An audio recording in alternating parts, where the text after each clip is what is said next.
So നമ്മുടെ 10,000 കിലോമീറ്ററിൻ്റെ service കഴിഞ്ഞിരിക്കുകയാണ്. So ആദ്യത്തെ 2 സർവീസിനെ വെച്ച് നോക്കുമ്പോൾ ഇതിനകത്ത് പെയ്ഡ് സർവീസ് എന്നാണ് പറയുന്നത്. പക്ഷേ ആക്ച്വലി ഫസ്റ്റ് സർവീസ് നമുക്ക് പെയ്ഡ് തന്നെ ആയിരുന്നു. ലേബർ കോസ്റ്റ് നമ്മളെ ഇൻക്ലൂഡഡ് ആകത്തില്ലായിരുന്നേ ഉള്ളൂ. സോ അതിന് ഏകദേശം അറൗണ്ട് 3,900 സംതിങ് ആയിരുന്നു. ഈ ഒരു സർവീസിനും ഏകദേശം സിമിലർ എമൗണ്ട് തന്നെ ആയിരിക്കുന്നത്.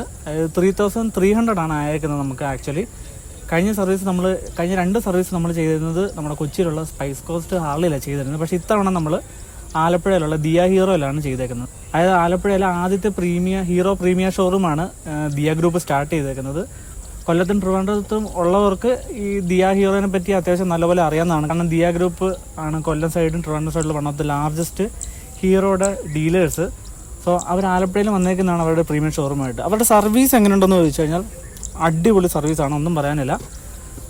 ഭയങ്കര ഫ്രണ്ട്ലി ആയിട്ടുള്ള അറ്റ്മോസ്ഫിയർ ആയിരുന്നു അവിടെ ചെന്നപ്പം. കാരണം നല്ല വെൽക്കമിങ് ആയിട്ടുള്ള ആൾക്കാരാണ്. എല്ലാ ക്ലയൻസിനോടും ഒരേപോലെയാണ്. ഇത്രയും കിലോമീറ്റർ ഓടിച്ചു 10,000 കിലോമീറ്റർ ഓടിച്ചിട്ട് വണ്ടിക്ക് എന്തൊക്കെ പ്രശ്നങ്ങളുണ്ടെന്ന് ചോദിച്ചു കഴിഞ്ഞാൽ അത് എനിക്ക് മാത്രമല്ല, ഇപ്പം ഞങ്ങളുടെ എക്സ്പോ 40 ഓണേഴ്സിൻ്റെ വാട്സാപ്പ് ഗ്രൂപ്പിലും എല്ലാവരും ഒരേപോലെ പറയുന്നൊരു ഇഷ്യൂ ആണ് ഇതിൻ്റെ ഹോണിൻ്റെ ഇഷ്യൂ. അതായത് വണ്ടി ഹീറ്റായി കഴിഞ്ഞാൽ, അതായത് ഈ ഹോണിൻ്റെ പ്ലേസ്മെൻറ്റ് ഇരിക്കുന്നത് എക്സോസ്റ്റ് പൈപ്പിൻ്റെ മുകളിലായതുകൊണ്ട് തന്നെ വണ്ടി ഹീറ്റായി കഴിഞ്ഞാൽ ഓട്ടോമാറ്റിക്കലി ഹോൺ വർക്ക് ചെയ്യത്തില്ല. റണ്ണിങ്ങിൽ ഇത് വിഷയമില്ല, പക്ഷേ വണ്ടി എവിടെയെങ്കിലും ട്രാഫിക്കിൽ ബ്ലോക്കിൽ പെട്ട് കഴിഞ്ഞാൽ ഈ എക്സോസ്റ്റിൻ്റെ ഹീറ്റ് അടിച്ചിട്ട് ഹോൺ വർക്ക് ആകത്തില്ല കുറച്ച് നേരം. പിന്നെ അത് കൂളായാൽ മാത്രമേ, അതായത് വണ്ടി കുറച്ച് റൺ ചെയ്ത് ഹോൺ കൂളായാൽ മാത്രമേ ഹോൺ പിന്നെ വർക്ക് ചെയ്യത്തുള്ളൂ. അതൊരു ഇഷ്യൂ ആയിരുന്നു. അത് അവർ ഡിസൈൻ ചെയ്തതിൻ്റെ പ്രോബ്ലം ആണെന്ന് വേണമെങ്കിൽ പറയാം. കാരണം അത് മിക്കവരും പറയുന്നുണ്ട്. പലരും അത് പോയി റീപ്ലേസ് ചെയ്യുന്നുണ്ടെന്ന് പറയുന്നുണ്ട് വാറണ്ടിയിൽ ക്ലെയിം ചെയ്തിട്ട്. പക്ഷേ റീപ്ലേസ് ചെയ്താലും സെയിം പൊസിഷൻ ആയതുകൊണ്ട് ആ ഇഷ്യൂ വീണ്ടും കണ്ടിന്യൂ ചെയ്യുന്നുണ്ട്. എല്ലാവർക്കും അങ്ങനെ പലരും ചെയ്യുന്നത് വെച്ചാൽ ഹോൺ അവിടെ നിന്ന് മാറ്റി ആ ഹോണിൻ്റെ പൊസിഷൻ വേറൊരു സൈഡിലോട്ട് ആക്കുമ്പോൾ അത് ക്ലിയർ ആകുന്നുണ്ടെന്ന് പറയുന്നുണ്ട്. പിന്നെയുള്ളൊരു ഇഷ്യൂ എന്ന് വെച്ചാൽ അത് ഈ വണ്ടിക്ക് മാത്രമല്ല, ഈ ഇതുപോലത്തെ നമ്പർ പ്ലേറ്റ് ചെയ്യുന്ന മിക്ക വണ്ടിക്കുള്ള സംഭവമാണ് നമ്പർ പ്ലേറ്റ് വൈബ്രേഷൻ. അതിപ്പം അവരോട് ജസ്റ്റ് പറഞ്ഞപ്പോൾ അവർ ചെറിയൊരു അഡ്ജസ്റ്റ്മെൻറ്റിൽ ഡബിൾ ടേപ്പ് വെച്ചിട്ട് ഒരു സംഭവം ചെയ്തു തന്നു. ഇപ്പം അത്യാവശ്യം വൈബ്രേഷൻ കുറഞ്ഞിട്ടുണ്ട്.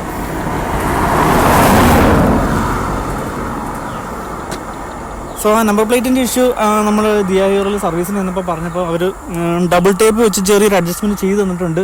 ഇപ്പം പക്ഷേ വലിയ ഇഷ്യൂ ഒന്നും ഇല്ലായിരുന്നു. കാരണം കുറച്ച് ഈ സർവീസിന് മുന്നേ വരെ വണ്ടി ഓടിക്കുമ്പോൾ ഭയങ്കര റാറ്റ്ലിംഗ് നോയ്സ് ആയിരുന്നു ഇതിനകത്ത്. അതായത് എന്തോ നട്ട് ഇളകിയ പോലത്തെ, എന്തോ ഒരു പാട്ട് ഇളകി കിടക്കുന്ന പോലത്തെ ഒരു ഫീലാണ് വണ്ടി എവിടെ കൂടെ ഓടിച്ചു പോകുകയാണെങ്കിലും. ഇപ്പോൾ പക്ഷേ അങ്ങനത്തെ ഒരു സൗണ്ടും ഇല്ല, നല്ല സ്മൂത്തായിട്ട് വണ്ടി പോകുന്നത്. പിന്നെ ഉള്ളത് എന്താണെന്ന് വെച്ചാൽ സത്യത്തിൽ ഈ വണ്ടിക്ക് നെഗറ്റീവ് പറയാനായിട്ട് ഭയങ്കര കുറവാണ്. അതാണ് one of the main problem. പിന്നെ ഇതൊരു ബേസ് വേരിയൻ്റ് ആയതുകൊണ്ട് ഇതിന് സ്പോക്ക് വീൽസ് ആണ് വരുന്നത്. സോ സ്പോക്ക് വീലിന് നോർമലി എല്ലാവരും പറയുന്ന ഒരു നെഗറ്റീവ് എന്ന് വെച്ചാൽ പഞ്ചറായി കഴിഞ്ഞാൽ നമുക്ക് ട്യൂബ്ലെസ് ചെയ്യുന്ന കണക്ക് ഉള്ള അത്രയും നമുക്ക് പഞ്ചർ കിറ്റ് യൂസ് ചെയ്ത് പഞ്ചർ ഒന്നും ചെയ്യാൻ പറ്റത്തില്ല. പഞ്ചർ വരെ ചാൻസ് കൂടുതലാണെന്നൊക്കെ പറയുന്നുണ്ട്. പക്ഷേ ഇത് ആക്ച്വലി വന്നേക്കുന്നത് ട്യൂബ്ലെസ് ടയേഴ്സ് ആണ്. ട്യൂബ്ലെസ് ടയറിൽ ട്യൂബ് ഉള്ള ടൈപ്പാണ് വന്നേക്കുന്നത്. അതായത് ട്യൂബ്ലെസ് ടയറിന്, അതായത് അലോയ് വീൽസിൽ വരുന്ന സെയിം ടയർ തന്നെയാണ്. ഇതിനകത്ത് ട്യൂബ് വരുന്നതേ ഉള്ളൂ. അതിന് കിട്ടുന്ന അതേ പ്രൊട്ടക്ഷൻ ഇതിനും കിട്ടും. അത്രയ്ക്ക് ഹാർഡായിട്ടുള്ള പ്രോബ്ലം വന്നു കഴിഞ്ഞാൽ, അതായത് അത്രയും വലിയ ആണിയൊക്കെ കുത്തിക്കറിയാൽ മാത്രമേ ഇതിനകത്തോട്ട് പഞ്ചർ ഇഷ്യൂ ഉണ്ടാകത്തുള്ളൂ. പിന്നെ എക്സ്പോ 40യുടെ വേറൊരു സംഭവം എന്ന് വെച്ചാൽ അത് ഈ എക്സ്പോ 40ക്ക് മാത്രമല്ല, ഒട്ടുമിക്ക ഹാർലി ഡേവിഡ്സൻ്റെ റോഡ് സൈഡ്സിനും പിന്നെ ഈ ഒരു കാറ്റഗറിയിലുള്ള ടൈപ്പ് മിക്ക വണ്ടിക്കുള്ള സംഭവമാണ്. സംഭവം വേറൊന്നുമല്ല, ഇതിൻ്റെ സസ്പെൻഷൻ ട്രാവൽ ഭയങ്കര ലോ ആണ്. അതുകൊണ്ടുള്ള കുഴപ്പമെന്ന് വെച്ചാൽ നോർമൽ റോഡിൽ കുഴപ്പമില്ല, അത്യാവശ്യം സുഖമായിട്ട് പോകാം. പക്ഷേ ചെറിയൊരു ഗട്ടറൊക്കെ ചാടിക്കഴിഞ്ഞാൽ നല്ലോണം ഇത് കിടന്ന് ഇടിക്കും. അതൊരു ഭയങ്കര വിഷയമായിട്ട് ചില സമയത്ത് എനിക്ക് ഫീൽ ചെയ്തിട്ടുണ്ട്. പക്ഷേ ലോങ് ഡിസ്റ്റൻസ് ഹൈവേയിലൊക്കെ ക്രൂസ് ചെയ്യുമ്പം അത്ര വലിയ വിഷയമായിട്ട് തോന്നിയിട്ടില്ല. സോ പിന്നെ ലോങ് ഡിസ്റ്റൻസിൻ്റെ കാര്യം പറയുമ്പം ഞാൻ ഇത് വെച്ചിട്ട് ലാസ്റ്റ് പോയ ലോങ് ഡിസ്റ്റൻസ് ട്രിപ്പ് എന്താണെന്ന് വെച്ചാൽ ഒരു കുമിളി വരെ പോയതാണ്. അതായത് ഒറ്റ സ്ട്രെച്ചിന് ആലപ്പുഴയിൽ നിന്ന് കുമിളി വരെയാണ് ഞാൻ പോയത്. ആക്ച്വലി ഞാൻ വിചാരിച്ചതിനേക്കാളും നല്ല കംഫർട്ടബിൾ ആയിട്ട് എനിക്ക് പോയിട്ട് വരാൻ പറ്റി. ഇപ്പോൾ എൻ്റെ വേറൊരു ബൈക്ക് കൂടെ എനിക്കുണ്ട്, ഒരു ഹോണറ്റ് 160R. അതിനകത്ത് പോയിരുന്നെങ്കിൽ ഞാൻ പെട്ടേനെ, മിക്കവാറും പകുതി കിട്ടാച്ച് ഞാൻ ബസ്സിൽ കയറി പോകേണ്ടി വന്നേനെ. പക്ഷേ ഇതിനകത്ത് അവിടം വരെ ഒരു കുഴപ്പമില്ലാണ്ട് സുഖമായിട്ട് പോയിട്ട് വരാൻ പറ്റി. പിന്നെ ആ 2 വണ്ടിയും 2 എക്സ്ട്രീം കാറ്റഗറിയിലുള്ള വണ്ടി ആയതുകൊണ്ട് കമ്പയർ ചെയ്യാൻ പറ്റില്ലെന്നറിയാം. പക്ഷേ ആസ് എ യൂസർ എൻ്റെ കയ്യിൽ ഈ 2 വണ്ടി ഉള്ളതുകൊണ്ടാണ് ഞാൻ ആ 2 വണ്ടിയും കൂടെ കമ്പയർ ചെയ്തേക്കുന്നത്. പിന്നെ ഉള്ള സംഭവമാണ് ഇതിൻ്റെ മെയിൻസ് ആണ് എല്ലാവരും ചോദിക്കുന്നത്, ഇതിൻ്റെ മൈലേജ്. സോ ഫസ്റ്റ് സർവീസിന് മുന്നേ എനിക്ക് കിട്ടിക്കൊണ്ടിരുന്ന മൈലേജ് എന്ന് വെച്ചാൽ ഏകദേശം ഒരു 30-32 ആയിരുന്നു. ഇടയ്ക്ക് ഒന്ന് 28-29 പോയായിരുന്നു ആ സമയത്ത്. ഞാൻ ടെസ്റ്റ് ചെയ്തത് നമ്മുടെ ഡിസ്പ്ലേയിൽ ആവറേജ് മൈലേജ് കാണിക്കുക, അതോടൊപ്പം തന്നെ ഞാൻ ടാങ്ക് ടു ടാങ്ക് ടെസ്റ്റും ചെയ്യുന്നുണ്ടായിരുന്നു ഇടയ്ക്ക്. സോ അങ്ങനെ ടെസ്റ്റ് ചെയ്തപ്പോഴാണ് എനിക്ക് ആ ഒരു 32 മൈലേജ് കിട്ടിയത്. ഫസ്റ്റ് സർവീസ് കഴിഞ്ഞപ്പോൾ, അതായത് ഫസ്റ്റ് സർവീസിൽ ഓയിൽ ചേഞ്ചും ഓയിൽ ഫിൽട്ടർ ചേഞ്ചും ഉണ്ട്.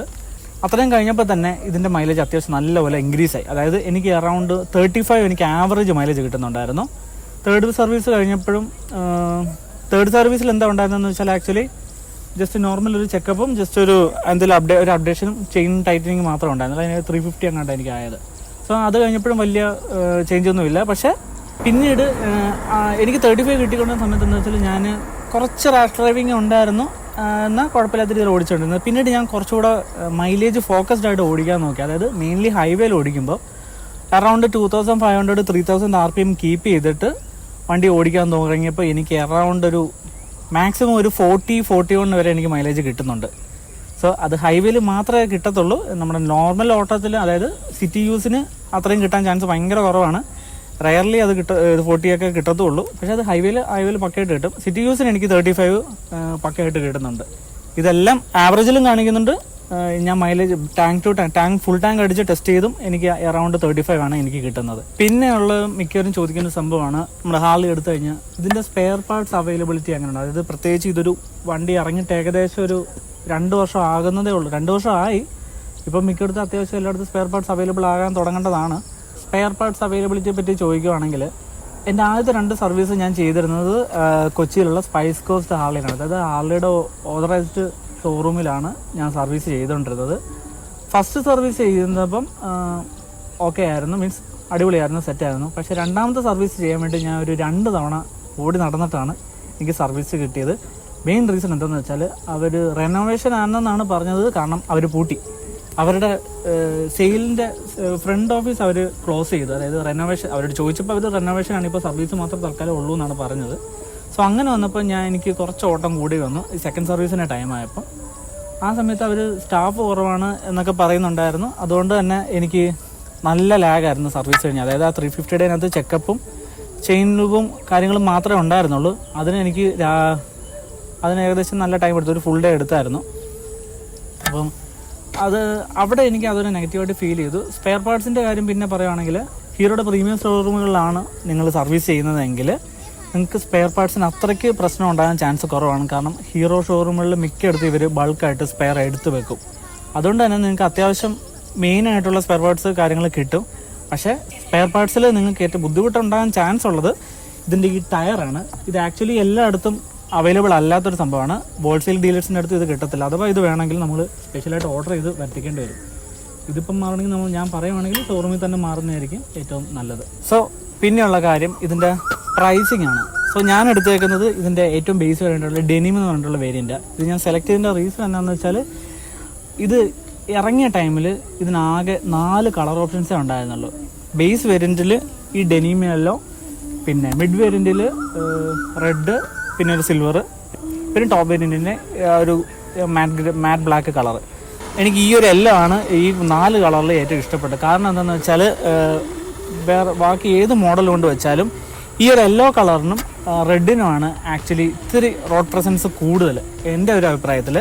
സോ അങ്ങനെയാണ് ഞാൻ റെഡ് എടുക്കേണ്ടതെന്ന് വിചാരിച്ച് ഈ യെല്ലോ തന്നെ എടുത്തത്. പക്ഷേ ഇത് എടുത്തൊരു 6 മാസം കഴിഞ്ഞപ്പോൾ 6-7 മാസം കഴിഞ്ഞപ്പോഴേക്കും ഇതിൻ്റെ പുതിയ വേരിയൻസ് ഇറക്കി. അതായത് പുതിയ കളർ വേരിയൻസ് ഇറക്കിയപ്പം ഇതേ യെല്ലോയുടെ പുതിയ ഓപ്ഷൻസ് ഇവർ ഇറക്കി. അതായത് മിഡ് വേരിയൻറ്റിൽ അതിന് ഈ മഡ്ഗാർഡ് ഉൾപ്പെടെ യെല്ലോ കളറാണ്, മാറ്റ് യെല്ലോ ആണ് വരുന്നത്. സോ പക്ഷേ അത് നേരിട്ട് കണ്ടപ്പോൾ നല്ല അടിപൊളിയാണ് കണ്ടത്. ദിയ ഹീറോയുടെ ഷോറൂം വിസിറ്റിൻ്റെ വീഡിയോ ഞാൻ ഇട്ടിട്ടുണ്ട്. അതിൽ നിങ്ങൾ കണ്ട ആ വണ്ടിയും നിങ്ങൾക്ക് കാണാവുന്നതാണ്. സോ ഇതിൻ്റെ എക്സാക്റ്റ് പ്രൈസിംഗ് എന്ന് പറയുമ്പോൾ നമുക്ക് എക്സ്ഷോറൂം പ്രൈസ് നോക്കുവാണെങ്കിൽ ഈ ഒരു ഡെനിം വേരിയൻറ്റിന് 2,40,000 രൂപയും, മിഡ് വേരിയൻ്റ് ആയിട്ടുള്ള വിവിഡിന് 2,60,000 രൂപയും, ടോപ്പ് വേരിയൻ്റ് ആയിട്ടുള്ള എസിന് 2,80,000 രൂപയാണ് എക്സ്ഷോറൂം പ്രൈസ് വരുന്നത്. ഇത് ഓൺ റോഡ് പ്രൈസ് വരുമ്പം ഡെനിം വേരിയൻറ്റ് ഞാൻ ഓൺ റോഡ് എടുത്തത് 3,17,000 രൂപയായിരുന്നു, ഇൻക്ലൂഡിങ് ഇതിൻ്റെ ഫിറ്റിങ്സ് ഉൾപ്പെടെ. അതായത് ഈ വൈസറും സം ഗാർഡും ക്രാഷ് ഗാർഡും ഒക്കെ ഉൾപ്പെടെ ഏകദേശം 3,17,000 രൂപ ഓൺ റോഡ് പ്രൈസ് ആയിട്ടുണ്ട്. മിഡ് വേരിയൻറ്റ് വരുമ്പോൾ ഏകദേശം 3.47, 3.55 ആ റേഞ്ചിൽ വരുന്നുണ്ട്. ഇത് അന്നത്തെ റേറ്റാണ്. ടോപ്പ് വേരിയൻറ്റിന് വരുമ്പോൾ 3,70,000, 80,000 ആ റേഞ്ചിലും വരുന്നുണ്ട്. ഇത് പല ലൊക്കേഷൻ അനുസരിച്ചിട്ടും പല ടൈമിനനുസരിച്ച് റേറ്റ് വ്യത്യാസം വരാൻ ചാൻസ് ഉണ്ട്. പല ഷോറൂമുകളിൽ ഓഫറും ഉണ്ട്. സോ ഇപ്പോൾ ഇതിൻ്റെ ഓഫേഴ്സിൻ്റെ കാര്യം പറയുന്നത് തന്നെ, കറൻ്റ്ലി ദിയ ഹീറോയിൽ ഒരു എക്സ്ചേഞ്ച് ഓഫർ ഇപ്പോൾ നടക്കുന്നുണ്ട്. ഏകദേശം 10,000 റുപ്പീസ് ഓഫുണ്ട്. നിങ്ങൾ നിങ്ങളുടെ പഴയ വണ്ടി എക്സ്ചേഞ്ച് ചെയ്തിട്ടാണ് ഹാർലി ഡേവിഡ്സൺ X440 എടുക്കുന്നെങ്കിൽ അതോടൊപ്പം തന്നെ ബാക്കിയുള്ള വണ്ടികൾക്കും ഇതുപോലെ പല എക്സ്ചേഞ്ച് ഓഫറുകളും വേറെ ഓഫറുകളും ഉണ്ട്. അപ്പോൾ അതിനെപ്പറ്റി കൂടുതൽ ഡീറ്റെയിൽസ് അറിയാൻ വേണ്ടി നിങ്ങൾ ദിയ ഹീറോ ആയിട്ട് കോൺടാക്ട് ചെയ്യുക. അവരുടെ കോൺടാക്ട് ഡീറ്റെയിൽസും കാര്യങ്ങളും ഞാൻ ഡിസ്ക്രിപ്ഷനിൽ ആഡ് ചെയ്തിട്ടുണ്ട്. സോ അത് ചെക്കൗട്ട് ചെയ്യാൻ മറക്കരുത്. ഈ വീഡിയോ നിങ്ങൾക്ക് ഇഷ്ടപ്പെട്ടു ഞാൻ വിശ്വസിക്കുന്നു. ഇഷ്ടപ്പെട്ടെങ്കിൽ ലൈക്ക് ചെയ്യാൻ മറക്കല്ല്. ആൻഡ് ഈ വീഡിയോ പറ്റിയുള്ള നിങ്ങളുടെ അഭിപ്രായങ്ങൾ കമൻറ്റ് ബോക്സിൽ രേഖപ്പെടുത്തുക. അതോടൊപ്പം തന്നെ X440 റിലേറ്റഡ് ആയിട്ടുള്ള എന്തെങ്കിലും ഡൗട്ട് ഉണ്ടെങ്കിൽ അതും നിങ്ങൾ കമൻറ്റ് ബോക്സിൽ മെസ്സേജ് ചെയ്യുക. ഞാൻ അതിന് റിപ്ലൈ ആയിട്ട് തരുന്നതായിരിക്കും. ചിലപ്പോൾ അതൊരു വീഡിയോ ആയിട്ട് നമുക്ക് ചെയ്യാവുന്നതാണ്.